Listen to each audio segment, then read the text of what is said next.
That is one of the biggest blind spots that I see among Bitcoiners is they've done the hard work of coming to learn about Bitcoin, understand Bitcoin, what it is, and stack their sats. But they have not thought about, okay, what if the unexpected happens? I get hit by a bus tomorrow. Do you think most financial advisors are even remotely prepared to this shift of clients that will be asking them on, I want to get some Bitcoin and hold in cold storage. How do I do it? I don't think we're anywhere close to even a sizable, noticeable amount of TradFi financial advisors being able to or willing to help clients do that. I don't see that happening anytime soon. I think most financial advisors, I think they're going to get the chair pulled out from underneath them in many ways. Fundamentally, I mean, we view Bitcoin as long-term savings. We view Bitcoin as money at the end of the day. And so somebody comes in with 100% allocation to Bitcoin, well, we're going to be comfortable with that in most scenarios, we'll say. The only scenario where we haven't been comfortable with that, or we've led a client to maybe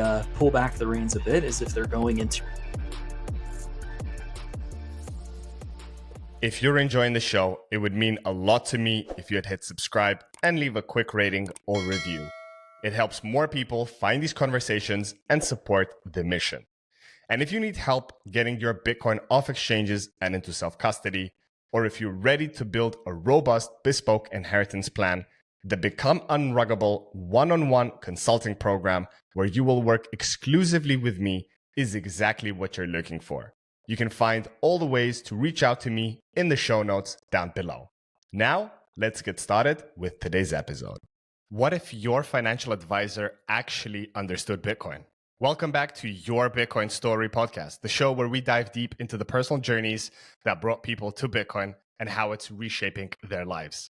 I'm your host, Gigi, and today's episode, we're exploring a powerful question. What does true wealth look like in a Bitcoin world?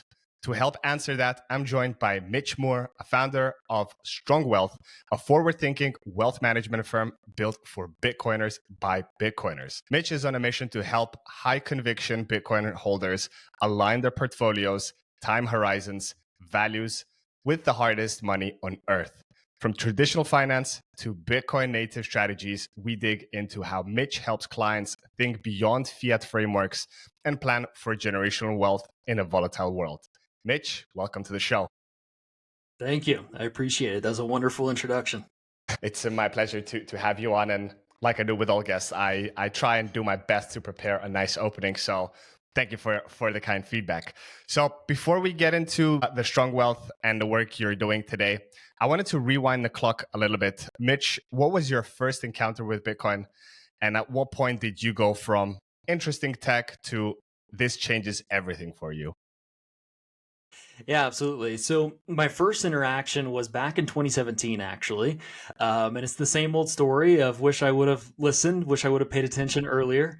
But I was in college in 2017, and a kid on my dorm floor was talking about, the Bitcoin bull run we were seeing. And so he was like, man, I think I might buy some Bitcoin.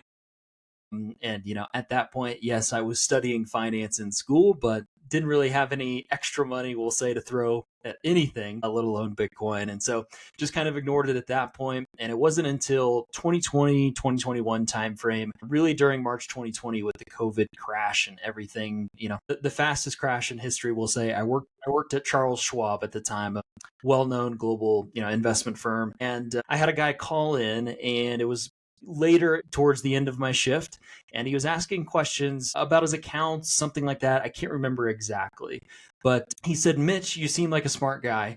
And no idea why he thought that, but I think he just wanted to tell me what was next. He said, you seem like a smart guy. Did you know that the Federal Reserve is not actually a government entity at all? It's a private institution. And here I am. I just studied, 4 years of finance in college. This was never told to me by my professors. And then I have some random gold bug call in and tell me this. And so I'm like, no, I didn't know that. And I was very surprised. And he said, well, I would just encourage you to read one book. It's called The Creature of Jekyll Island. And so, the rest is history, so to speak. I ended up reading the book a while later. I didn't immediately go read it, but I did end up reading it. And, that corresponded with the Bitcoin bull market that we saw in 2020, 2021.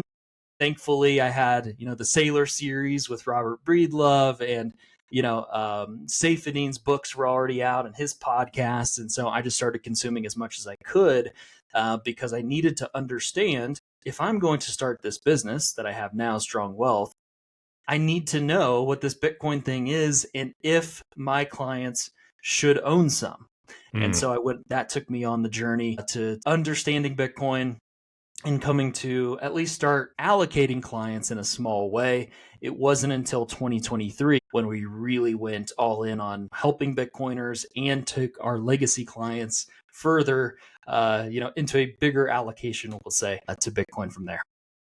Awesome. Well, it's interesting kind of your story into Bitcoin when after this doing this whole 4-year cycle of college of studying traditional finance, Keynesian finance, and then a gold bug just kind of shatters your world and says, do you know that the federal government is A, not federal, and B, no, not federal government, sorry, Federal Reserve is not federal, and it's not even a reserve. It's a massive printer that just prints out debt and lends it out to the government, and then the rest of us plebs out there.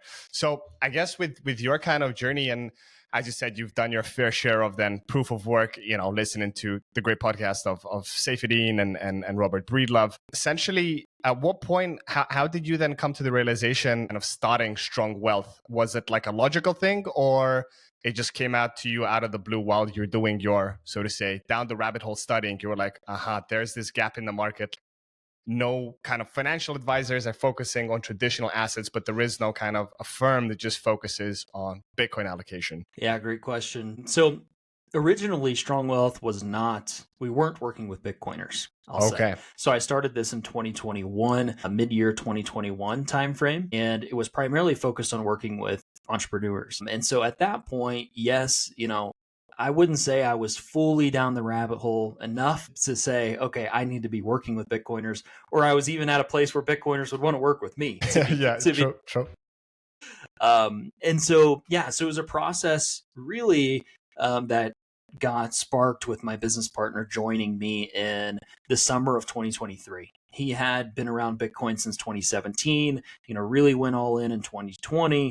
And he was working as a financial planner as well, just at a firm out in California. And let's just say his values did not align with that firm. They didn't let him talk about Bitcoin at all.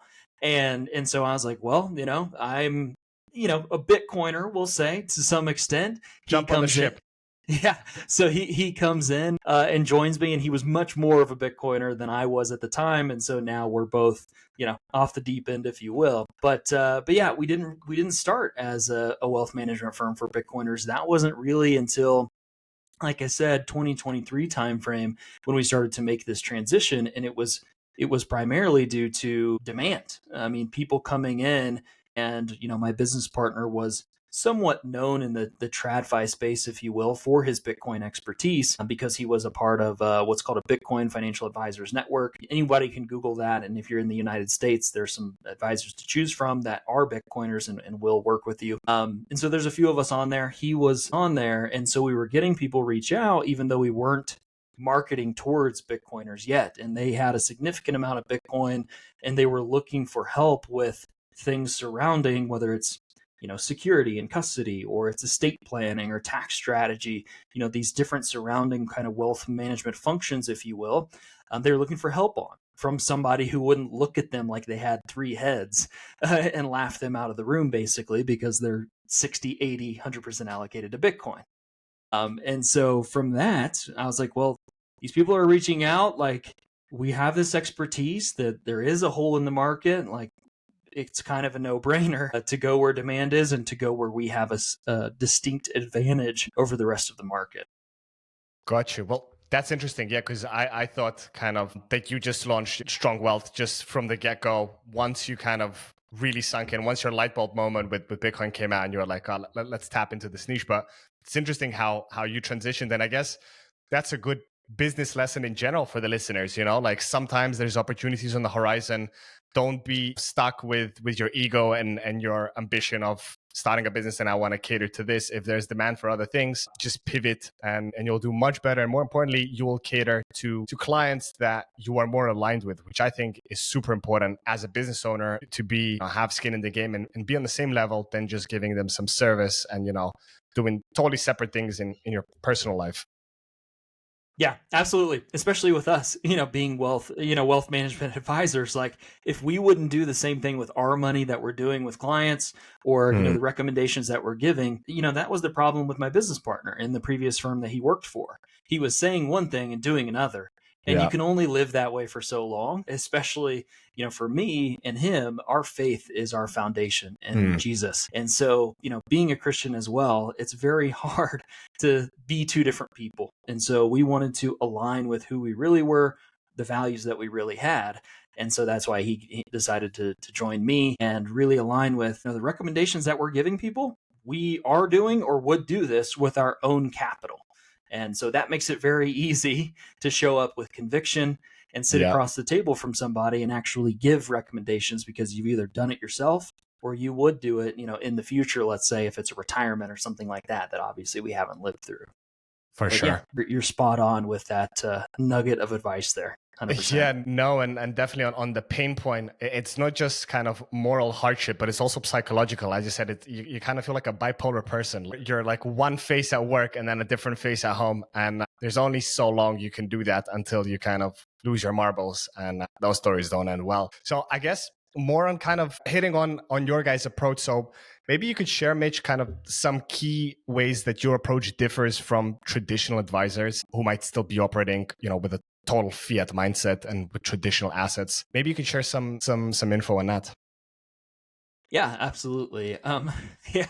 Obviously there's a lot that differs, we'll say. Fundamentally, I mean, we view Bitcoin as long-term savings. We view Bitcoin as money at the end of the day. And so somebody comes in with 100% allocation to Bitcoin, well, we're going to be comfortable with that in most scenarios, we'll say. The only scenario where we haven't been comfortable with that or we've led a client to maybe pull back the reins a bit is if they're going into retirement with 100% allocation. So a common risk in the wealth management or financial planning, retirement planning space is what's called sequence of returns risk.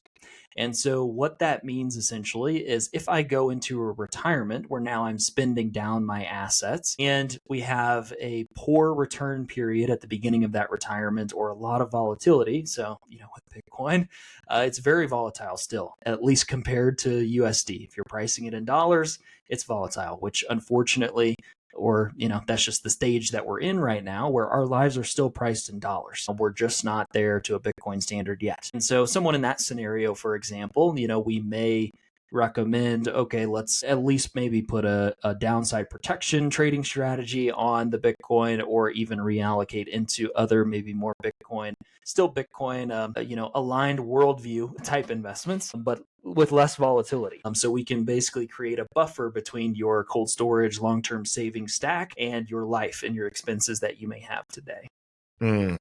So that's one example where, approach is going to differ greatly from somebody in the TradFi world. You reach out, we hear it all the time. You reach out to a traditional financial advisor. Hey, I would like to create a retirement plan.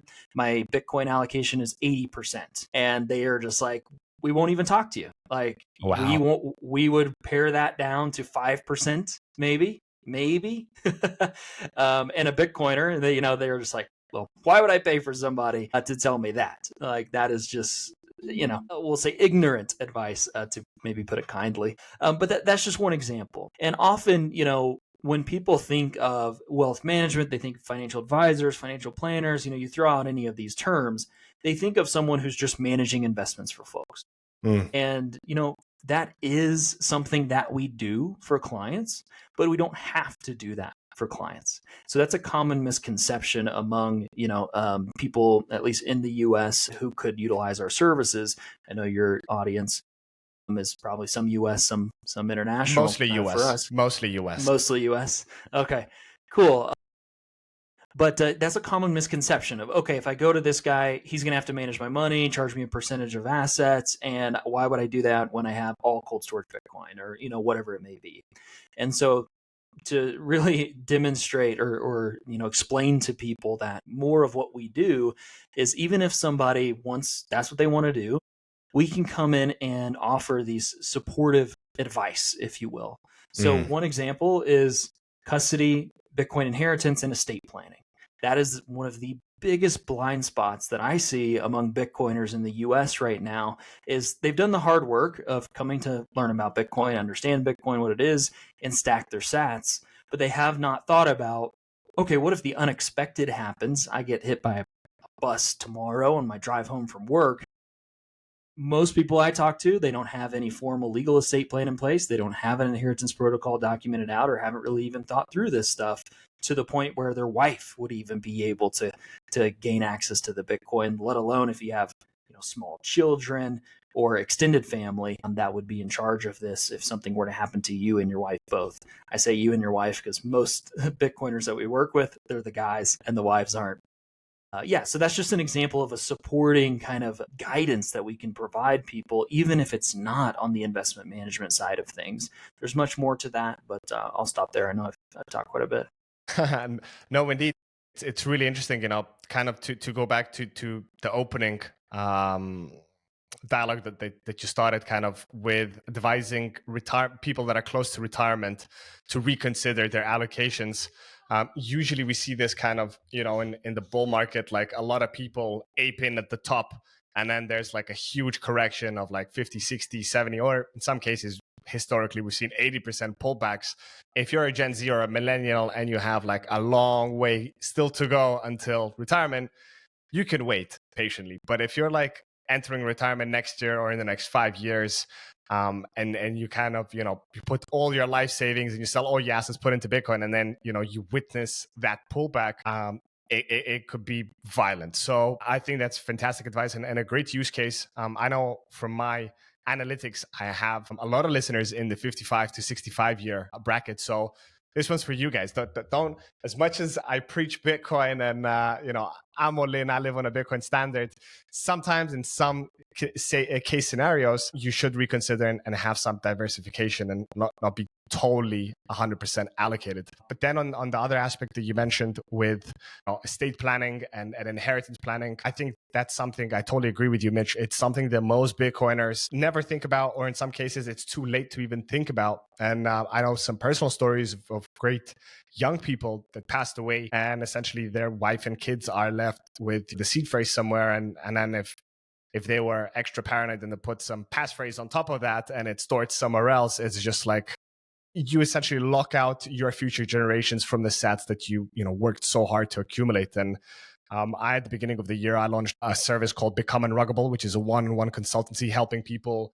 My main focus is moving your coins from exchanges to hardware wallets. But then, of course, what I include in these services is definitely spouse training. So preparing for the worst case, in case there is a death, at least your wife or your husband. There is some actually female clients. They're minority, but they're still there. Yeah.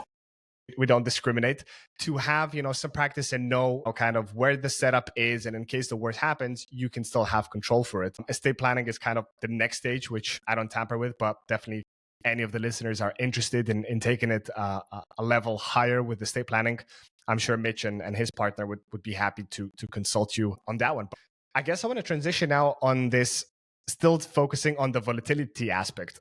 A lot of people think now, that sailors here, BlackRock, nation states, we're kind of, we're going to go forever. Recently, I think in the last 24 or 48 hours, the Jordan Peterson interview came out with Sailor. I don't know if you watched it. I didn't watch it fully, but I saw this clip. Sorry, not the Jordan Peterson. Sailor was on CNBC or one of these mainstream about that the winter's not coming. Yeah. And he said that, there is going to be no more pullbacks and stuff, which I take it with a pinch of salt. I mean, for full disclosure, Sailor started his journey in March of 2020. He hasn't been here for a decade.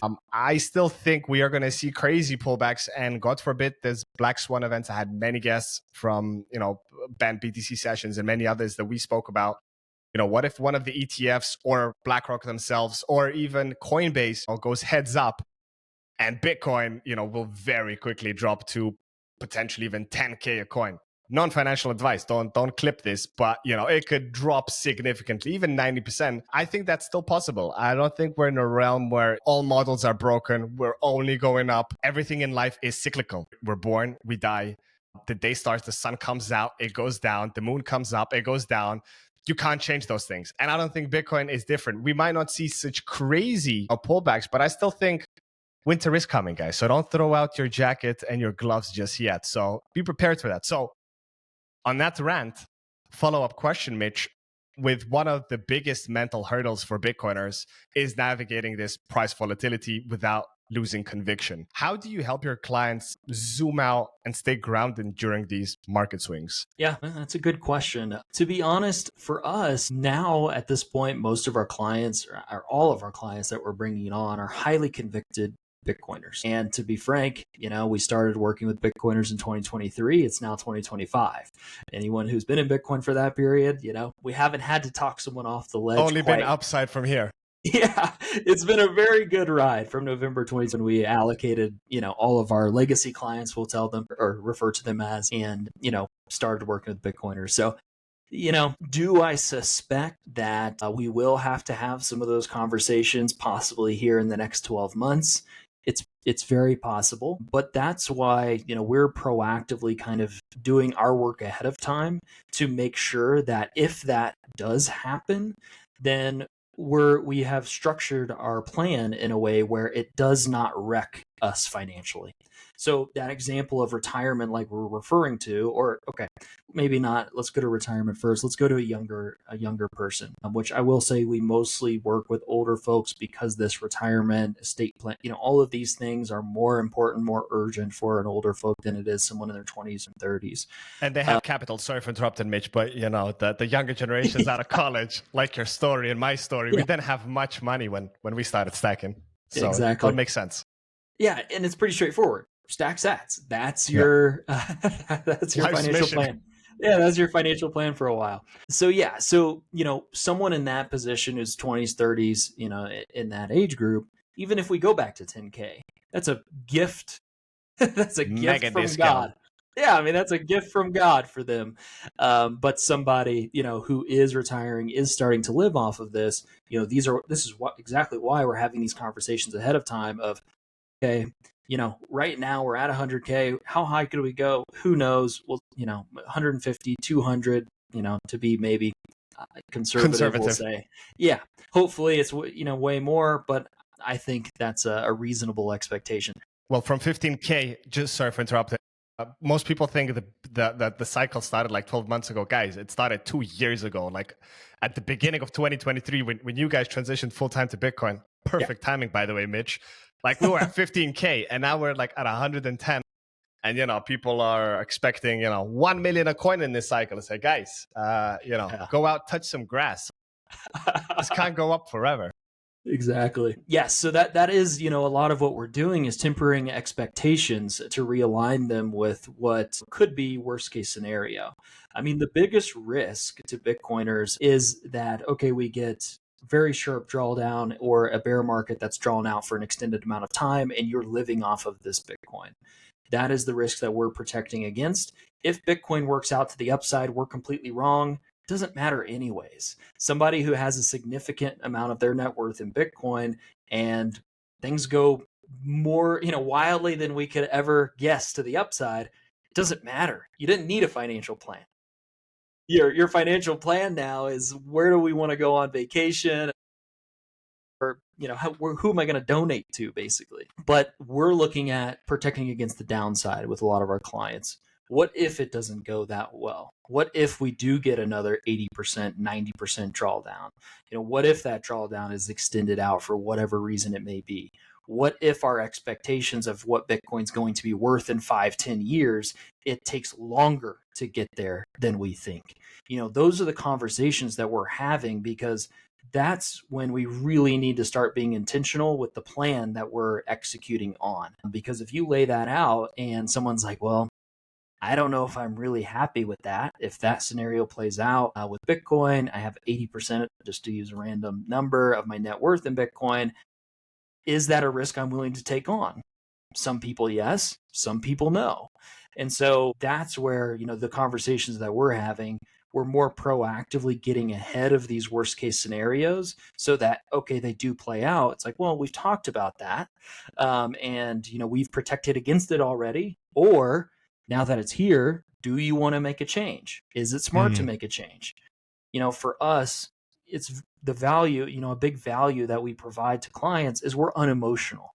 When it is your Bitcoin, your wealth, your emotions are tied to it. And it's 100%. very, very hard to disconnect from that. But being, that objective third party who is still a Bitcoiner, has conviction, all the things that a Bitcoiner would want to see in someone they're getting advice from, we can still take an unemotional approach of, has something fundamentally changed with Bitcoin, or was this an FTX type scenario? Have we protected ourselves sufficiently against this to where, your plan can still play out with success, that stuff. So I know that was a long-winded way to get to the ultimate answer, but having these conversations up front for us is a lot more important than talking them off the edge For sure. when it may happen.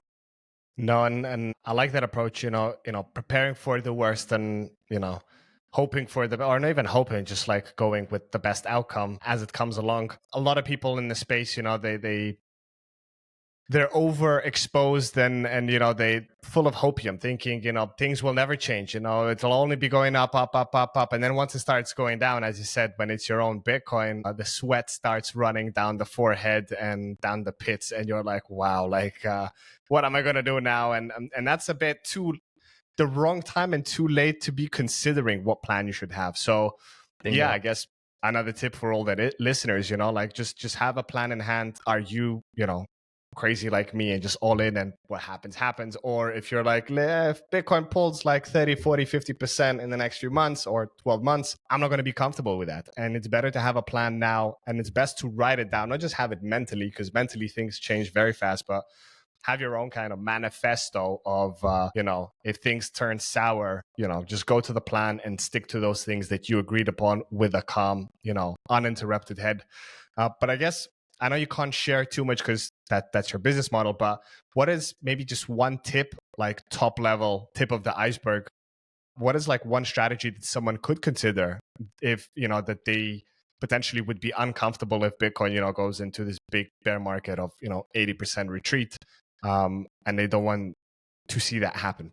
What do you kind of advise, once again, top level to clients that have those kind of requests?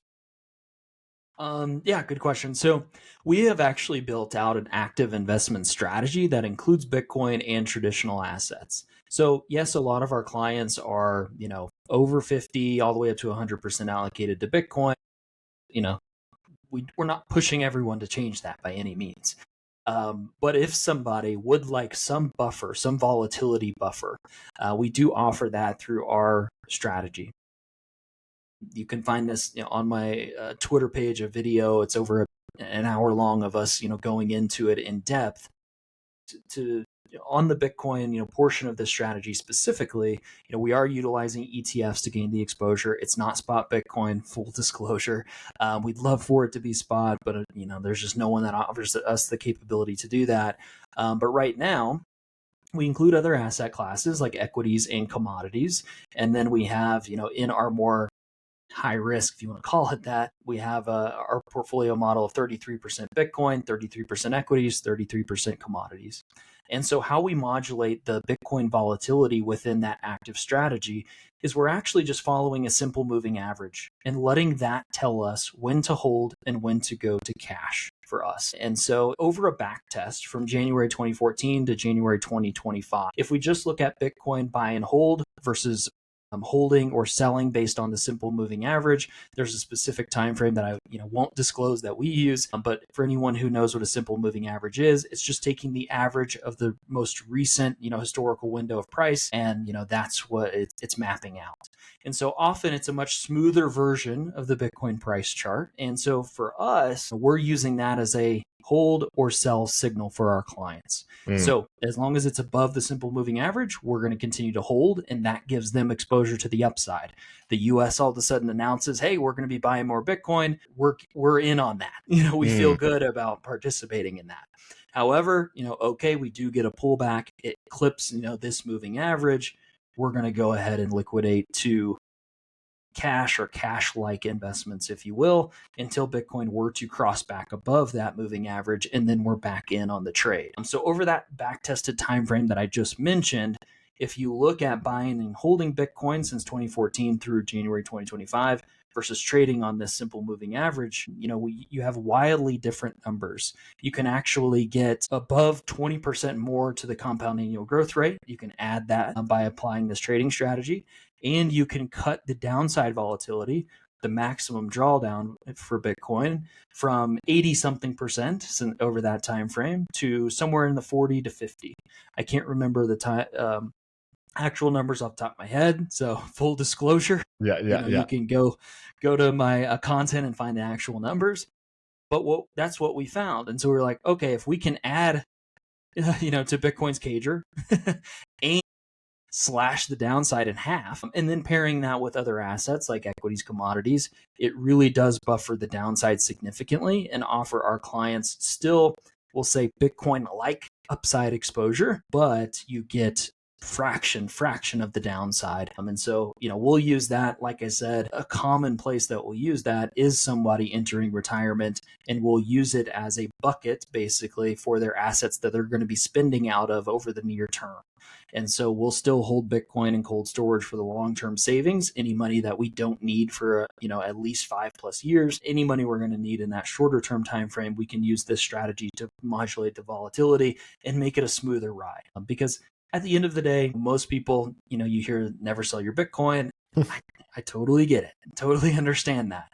But when you're, laying in bed at night with your wife and you just went into retirement and now there's an 80% drawdown and you were worth 10 million and now you're worth 2, and you say, hey, honey, we can't go to Italy, or I can't pay for the grandkids' college now, at least not for the next couple years, because, Bitcoin's down 80%. It's not going to be a happy wife. Yeah, exactly. That's a lot different than, hey, babe, we have time for Bitcoin to recover. Here's our assets we're going to need in the short term. Nothing to worry about. So when she sees the red alert signals pop up on Fox Business that Bitcoin's crashing, she's not going to come to you all worried. She'll know that the plan's already laid out and you guys are good to go. I like that, having that strategy plan and using a simple metric, as you said, with the simple movement average, not overcomplicating it with, tens of indicators and RSIs and MACDs and all this stuff. But, Bingo. Sticking to the basics, keep it simple, stupid. I call that, the hack to live in a good life. People like to overcomplicate things. And the same thing goes with, I guess, with financial planning. Once you get all these charts out and all these lines everywhere, it just makes more noise than clarity. So sticking to one indicator that makes sense is good. I have a follow-up question based on your diversification of assets. You mentioned equities, traditional equities, and commodities. But there's another elephant in the room, which you didn't mention, and I want to get your take on it. Is there a particular reason you don't touch that? And I think you know what's coming. Real estate. How come real estate is not on, or you were thinking about another asset class? I mean, bonds. Okay. Bonds are the enemy of Bitcoiners. I don't, exactly. They're dead. They didn't even come across my mind. That's how dead they are. That's how dead they are. We even forgot they exist. But what's your take on real estate? Do you offer that, or that is a little bit more complicated than, in your strategy, switching from Bitcoin to other assets, which are generally, digital assets, apart from real commodities, of course? Yeah. For us, the only way that we would be able to gain exposure to real estate is through something like a REIT or an ETF that tracks some basket of real estate companies, and it's just not very good. There's already all the problems enough with real estate, residential real estate or owning rentals. But the one benefit is the friendly tax laws in the United States for real estate. And so most people, when they're thinking through, should I go buy a rental property, or should I buy something else? what helps them justify buying the rental property is the tax savings that they could realize, whether it's against their income or just the cash flow and appreciation that they'll see within that vehicle. And so, you know, when you go through the ETF route or a REIT route, you don't get any of that tax savings. So that already makes it make no sense for us to allocate for clients because the returns aren't good, and we don't get the tax benefits. And so it's like, why would we ever touch that? Outside of that, when we're talking to clients that may be considering buying real estate, honestly, we don't really run into that much because we're working with Bitcoiners. So they really already get it. If they're going to be buying real estate, it's for their primary Personal, home. yeah. Yeah, which, I believe there's still great value in owning land, owning your home, and that is where you're raising your family, you're making memories, and you're not subject to a landlord or all these other things. There's still value in that. I don't look at the numbers so much and just view it as a use asset really more than an investment asset like everyone tries to make it out to be. And so yeah, we haven't ever considered adding real estate. We don't normally encourage it, as far as an investment asset goes, because most of our clients, they want to steer clear from it anyways, because they don't want the headache of tenants and toilets and, all the other stuff that comes with real estate for and sure. A bunch of extra, fees and taxes that you need to pay. It's crazy. It just compounds. Some people, they get sidetracked and they get blinded by like, oh, look how real estate is growing, 10% year on year or whatever it is, depending where you are living on this small globe. But there's way too much headache. Yeah, for sure. One thing I will say is if somebody wants to allocate to something that is real estate like, I believe Bitcoin mining is the way to go there, because you do get the tax benefits like real estate, the depreciation benefits that I believe Trump is even going to continue out into the future. I'm here soon with this new bill that he's hoping to get passed. Another bill? No way. He's been passing a lot of bills. The big beautiful bill, or I don't know. I don't know. But he likes real estate, and so he's going to keep all the tax benefits, for real estate and make them even better, for his own benefit, of course. But, Bitcoin mining benefits from that because you're buying the hardware, to be able to, mine Bitcoin. Most of our clients, they'll use, they may be doing it in their house and whatnot, but from an investment perspective, use a hosted provider who can get cheap energy costs. Then we still get the depreciation from the hardware, and that could offset, a lot of the Bitcoin that you're earning through the mining, or income or realized capital gains from other sources as well. So for us and for Bitcoiners, that is usually a much more friendly play to get the benefits so that real estate could provide, but it's still in Bitcoin, and it's enjoyable to be able to say, hey, I contribute to the network with this hash rate, if you will. That's true. It's interesting you're bringing it up. A lot of Bitcoiners, pre-Bitcoiners, they always have this counter argument of there's no cash flow in Bitcoin, like there's no income coming from it. And then they play the real estate card, I have a rental unit and the tenant is paying me every month.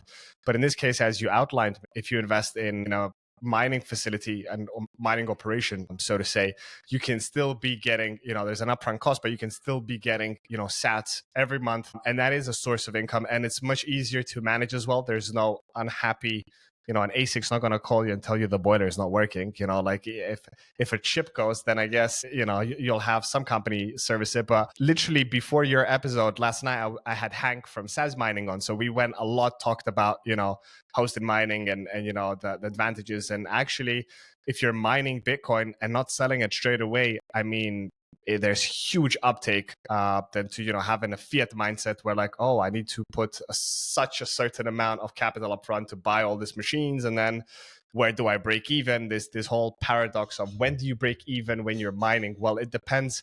Are you going to exit back to the fiat that's melting away? Then I don't know, a few years. But like if it's a one-way street, as I like to call it, if you're not moving back to fiat, then essentially all those sats that you're stacking for the longevity of the lifetime of your machine, I mean, it's a pretty nice deal to go with. Non-financial advice, again, mine at your own discretion, but I'm just repeating what the conversations I had in the last few days. Yeah, for sure. I mean, in the analysis that we've run, it's highly dependent on Bitcoin price outpacing hash rate for one, the price at which you buy the miners or the hardware which is the varies between bull and bear market. There's a big appreciation and depreciation. For sure. And then the third thing is the energy costs or the, and the mining pool costs that you're paying. And so we've modeled out all of these different cost variables for clients. And even my business partner has Bitcoin miners himself. And so, it actually can outperform buying and holding spot Bitcoin if the timing on these things is right and you have favorable energy costs. So, but you always do run into the hardware does become obsolete or uncompetitive, maybe is another way to put it, after 3-5 years, if we continue to see the advancements in the mining hardware that we've seen in the past, which may or may not continue to happen. Who knows? Got you. So I guess, steering away, I'm sure people will have enough of the mining talk from the previous episode. I want to steer it away more on kind of the wealth management and preservation. And maybe the next question I have in mind is perhaps a little bit more selfish based on my Become Unruggable that I'm doing and helping people store their Bitcoin for the long term. With your clients, do the majority hold their Bitcoin in a multi-sig setup, or do some prefer and choose to have a single-sig setup? What can you share in that? And of course, it doesn't have to be numbers, but just generally, I'm personally interested. Is everybody multi-sig, or is it kind of split? Some people just hold, a single key in their cold storage, and that's that. I mean, on their one wallet. Yeah. Well, definitely not everyone's multi-sig. That is how collaborative custody especially is sold. On the surface is that this is the holy grail solution, and we don't believe that to be the case. It is one solution in a wide range of potential solutions for custody. For us, what we've done is we've built out a framework to where it brings into consideration everything that a client needs to be thinking about when they're deciding what their custody structure should be. And so whether that's, physical violence, or it's an error that they make, or an error that their heirs may make, or it could be, natural disaster risks, or, phishing scam attacks, it really brings in everything that they need to consider and be thinking about. And then we go through the trade-offs of all the different custody solutions. Yes, we can start with holding on an exchange. That technically is one solution. Do we ever recommend it? No, we try to encourage people away from that. But that's over here, if you will, on the spectrum. And then we have on the far right of the spectrum could be multi-institutional custody. We'll say like an on-ramp or something like that. And so in between, you have single-sig with passphrase, you have pure multi-sig, you have collaborative, in there. And there's trade-offs really to any decision that you're going to make. And so for us, when we're thinking through making these recommendations and guiding people on what should their custody structure be, we tend to err on the side of simplification. So can we get maybe the fault tolerance or the benefit of what multi-sig may bring? I say that intentionally, may bring.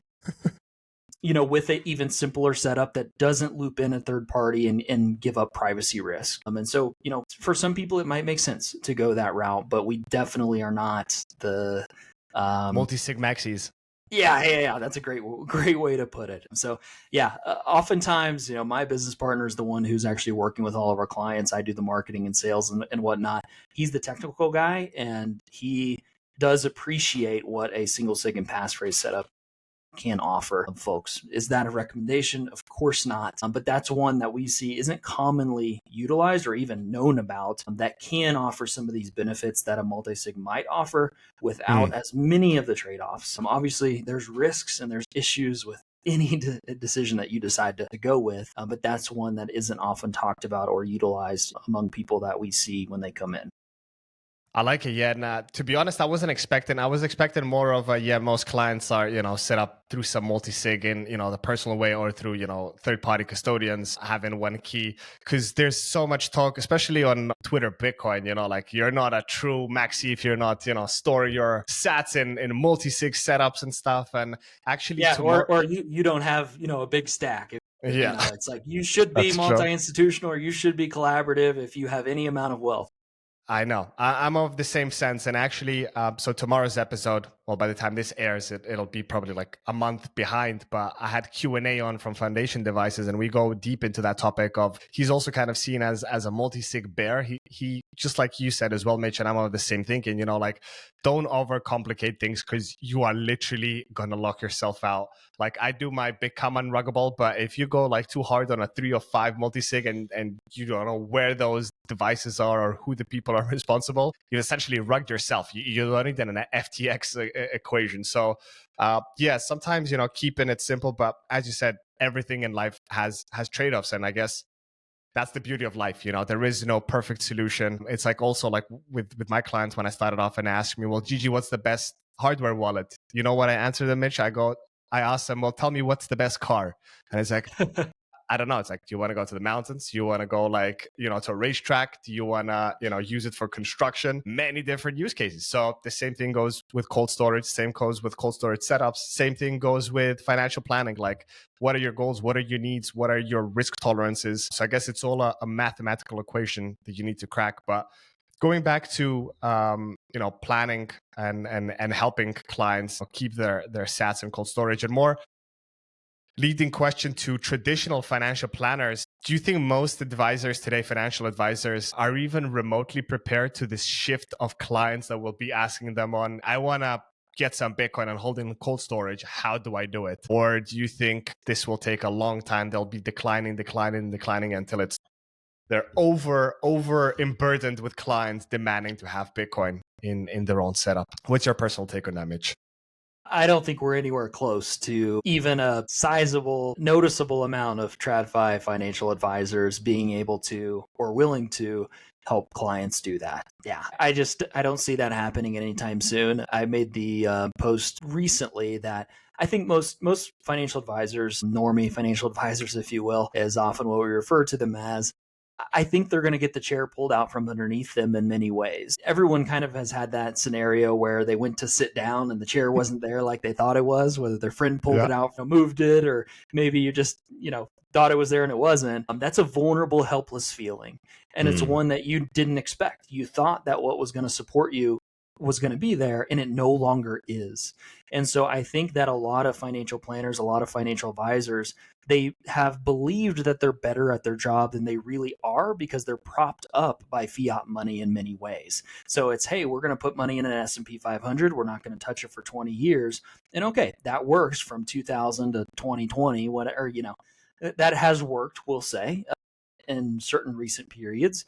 But you've been propped up by zombie inflows because the America and frankly other countries use our stock market as their savings account because they're forced to. And so it went from I can save in dollars to I can save in treasuries to now I can no longer do either of those, and now I must save in the S&P 500. And when that's the reality, okay, yeah, financial planner looks pretty good when the S&P 500 is going up 10-20% a year nominally, we'll say. Yeah. But there's going to come a time, I believe, where they'll either get to the point where their clients don't have the future that they thought they were going to have, or we do get this kind of repricing event that we think can happen to some extent, to where Bitcoin is repricing other asset classes, and now what they own will not buy them as much as they thought. And so you're going to get a kind of shift of clients that go from these, TradFi financial advisors that they're like, hey, like, you didn't see this coming? Why not? What else am I missing? I'm going to go over here to this guy who did see this coming, and his clients are very well off now.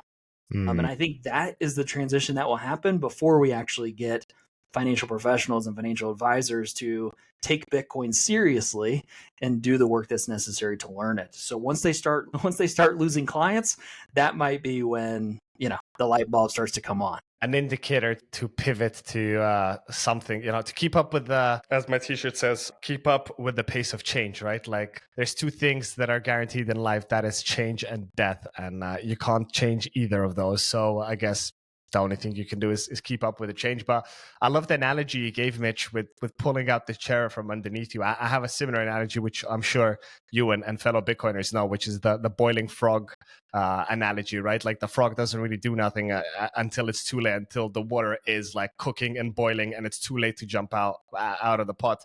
I think that to a large extent is happening in the financial industry, not just financial planners, but just general traditional finance, where they've been, kind of seeing Bitcoin as this, like internet cypherpunk drug money, and like nobody's really going to hold it. Like it's just a phase.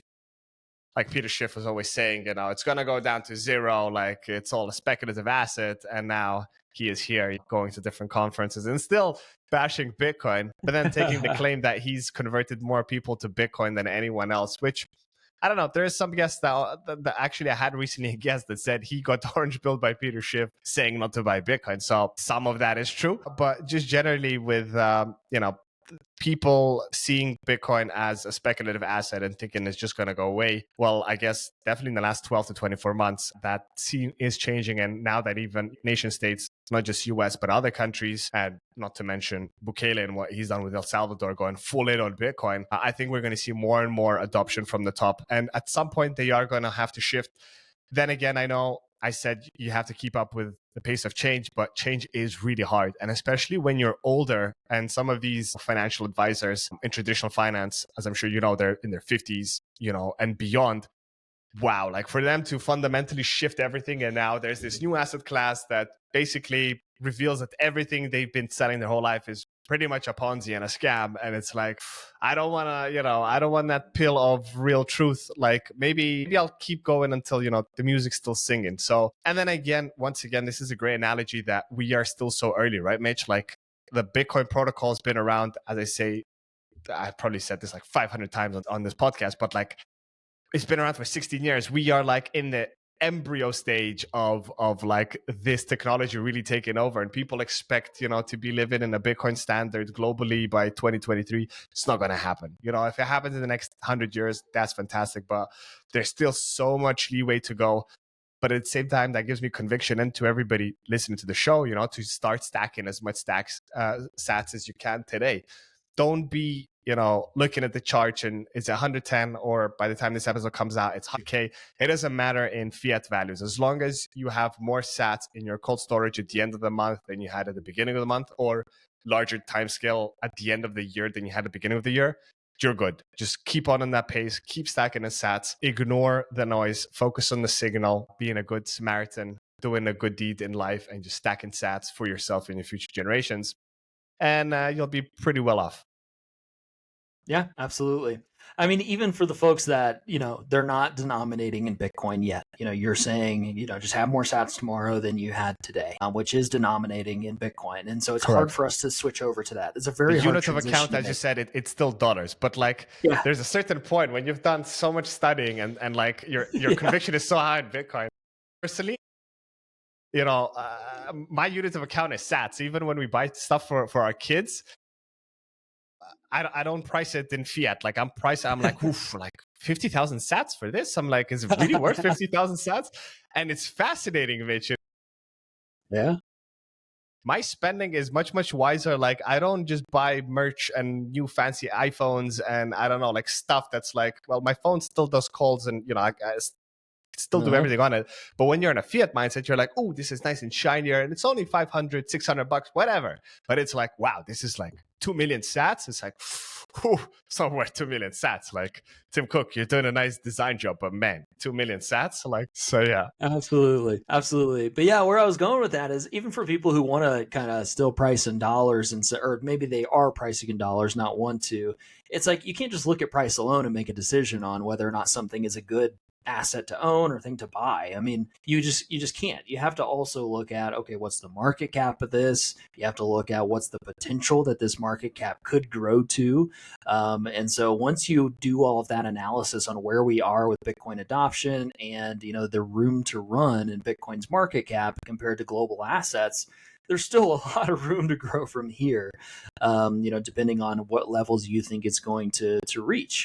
And so just looking at, it's $110,000, that really doesn't mean anything, to be honest. You have to add the context of where Bitcoin is, in these other areas to be able to then make a decision on whether $110,000 is worth exchanging for one Bitcoin or not. And so, that's important for people to think about, even if they're still thinking in dollar terms, because I know 98% of people still are, even Bitcoiners. Even Bitcoiners. I was going to say, even people that have conviction on paper on Sure.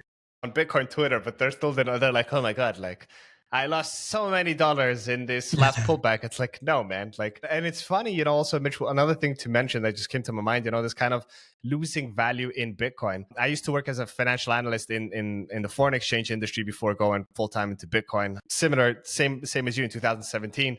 And I used to tell clients, like you never actually lose any money until you sell your asset. So like, even though the price is down, as long as you hold, you haven't lost a penny. And the same thing is with Bitcoin. Like, even if it pulls down, you haven't lost anything. It's your mental like psyche going, oh my God, I had this potential value that I now potentially lost, and I treat it as real loss.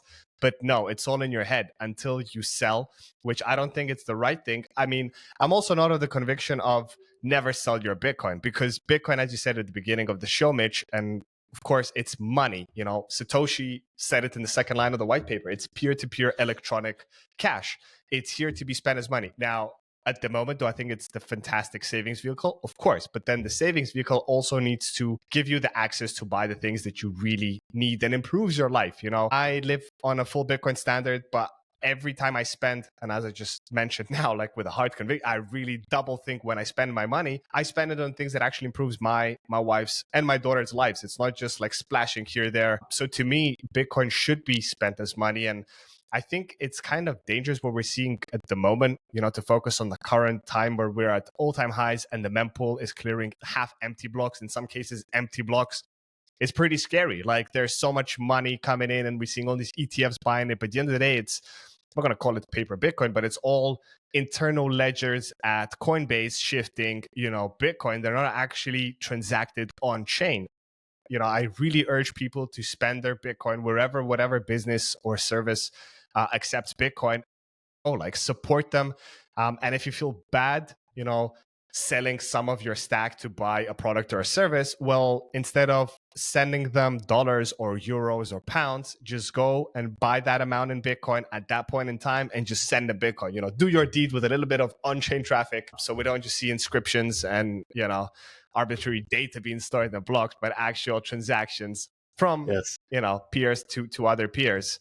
So yeah, I'll leave it on that. But as we're rounding up to the 1 hour mark, and I know we don't have that much time left, Mitch, I want to round it up with one final question. I usually ask guests, what is one piece of advice you would leave our listeners? I'll kind of redirect it a little bit to you, since we did talk about financial planning and kind of wealth strategy. So for listeners of this episode that have been decently stacking for time and now think, okay, now what? What is the first, or not even first, what is one piece of advice you would recommend that they take to turn their Bitcoin holdings into a long-term strategy? Yeah, I'll take it back to the estate piece and the inheritance, because if you're stacking with no plan for your family to be able to benefit from it, then it's a complete waste of time. To be very blunt. And it really is, I keep saying, it's the biggest blind spot that I'm seeing among Bitcoiners. We typically hear, I'll just kind of maybe add some context to the whole estate conversation in this last few minutes here. But there's really three primary pillars, if you will, of a complete Bitcoin estate plan. There is the legal title for people in the US. I'll clarify. There is conveying legal title, which is, okay, do I have a will? Do I have a trust? If I have nothing, this is going to go through the probate process. And so we have to think about how we're going to actually pass the right to ownership from us to our heirs. If we don't take care of that, we just give them the keys kind of under the radar, if you will, then that has not been legally documented. I know Bitcoiners want to stay under the radar and out of this, the limelight. Yeah. And I totally get it. But again, okay, you've made that decision for yourself. And if you were to pass the keys now to your kids without any documentation legally, now they are exposed to potential tax fraud risks or litigation risks, because there was no legal documentation that they're the rightful owners now. And so imagine, okay, your long lost other son who, for whatever reason, you became estranged, now is like, Dad told me I was going to get that Bitcoin, and here we go into a lawsuit with the kids who you actually wanted it to go to, for example. So we have to take care of the legal title aspect of it. If we do set up a will, your Bitcoin's still going to go through the probate process. And in the United States, that is a public process. Your information, your Bitcoin holdings, are now public information for anyone to be able to find out. And so you have the judge making the decision on who it goes to, and that record is public. And any Bitcoiner, no Bitcoiner that I've talked to yet, wants that privacy risk, not only on themselves, but on their kids. And so we cannot just take care of this with nothing or with a will. We have to take care of it with a trust. And that's what allows us to completely, pass the Bitcoin privately and with a lot more control than leaving it up to the legal system that's at play. So that's the first pillar of things that people need to take care of. The second is your inheritance protocol. And this is not collaborative custody. This is not going to Unchained and all of a sudden now, just because my wife can go to Unchained and they have a backup, that now I have an inheritance protocol. No, it's simply the documentation of your custody structure and the steps that someone else, wife or heirs or executor, whoever, would need to follow in order to gain access to that Bitcoin. That's all an inheritance protocol is. There needs to be documentation of that. It needs to be very clear and communicated as if the person reading it has no idea what they're doing, because they probably don't. And so that's the second pillar of things that need to be taken care of. Third is education. If we're able to, one, pass legal title and they're able to access it, but they don't know what Bitcoin is, they don't know it's the generational asset that they need to continue to hold on to, they could sell when things get volatile. They could just get rid of it and be like, oh, I'd rather just have the dollars, because they don't understand this. They're not thinking like a Bitcoiner, because that education has not been given to them to provide that conviction. So taking care of those three pillars is actually a complete Bitcoin estate and inheritance plan, not just passing the keys, or my best friend will be able to help my wife. Okay, that sounds good in theory right now, but there's a lot of potential fumbles that could happen there. Absolutely. And so, that's my encouragement to everyone listening to this, is take this seriously, because it's important and it's urgent. Most people view it as important. They know they need an estate plan. They know they need to document their inheritance protocol, but they don't think it's urgent because they don't expect anything to happen in the near future. They think, oh, I'll die when I'm in old age. We all think that, but we're not in control of that. Anything could happen right now, tomorrow, while you're listening to this, driving in your car, something could happen. And so we need to take it that seriously to make sure that the people that we love can continue to benefit from the hard work and energy and time that you have stored in Bitcoin.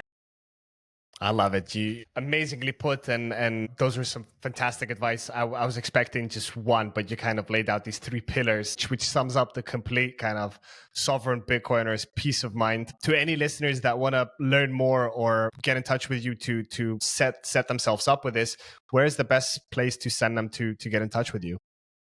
Yeah, absolutely. They can go to strongwealth.net. That's our website. You can learn more about our services there, schedule a free discovery call to talk through if it makes sense to work together or not. You can also check out our content on YouTube and on X. I'm at Mitch D. Moore on both platforms, and we've got a lot of videos and educational stuff on there for folks. Fantastic. Well, Mitch, I'd like to thank you so much for coming on the show, sharing your story and the work that you're doing to help Bitcoiners really build a lasting and sovereign wealth.